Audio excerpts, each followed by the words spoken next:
મેશુબેન, હું તમને એ સવાલ ચોક્કસથી કરવા માંગુ છું કે ઘણી બધી દીકરીઓ હજુ બહાર આવતા ડરે છે, અને એવું પણ બને છે કે દીકરીઓને તો બહાર આવવું છે, કંઈક કરવું છે, કંઈક બનવું છે, નોકરીઓ કરવી છે, પોતાના બિઝનેસ શરૂ કરવા છે, સ્ટાર્ટઅપ કરવા છે.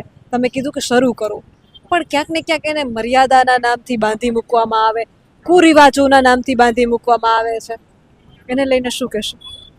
પહેલી વાત તો મર્યાદા રિલેટેડ, કે કોઈ પણ પરિવારમાં એવું નથી હોતું કે સાવ મર્યાદા એટલે કે તમે ઘર બહાર નીકળો. અત્યારે બધા ફ્રીલી થઈ ગયા હોય છે. અત્યારે જેવું હું વિચારું એ પ્રમાણે આપણો સમાજ એટલો વિકસિત થઈ ગયો છે, બરાબર. આપણો ભારત એક વિકસિત દેશ ને વિકાસશીલ દેશ છે.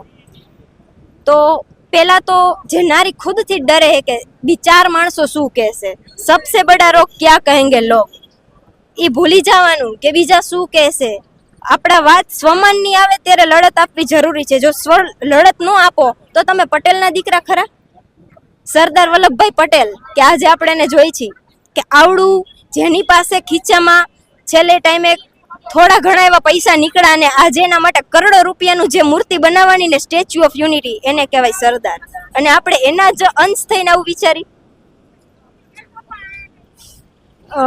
નારી શક્તિને બહાર નીકળવાની જરૂર છે, કારણ કે એ જે સ્વાભિમાની સ્ત્રીઓ છે, જે બીજાથી નથી ડરતી, એનાથી દુનિયા ડરે છે. એટલા માટે અવાજ ઉઠાવવો ખૂબ જરૂરી છે. એ પછી શોષણ હોય, ભ્રષ્ટાચાર હોય, તમારા ઉપર થતો શોષણ હોય, એના સામે અવાજ ઉઠાવો. કેમ કે તમારો અવાજ છે ને, એ તમારી સૌથી મોટી તાકાત છે.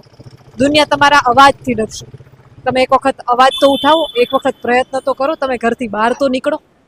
આપ જોતા રહો ગુજરાતનો અવાજ.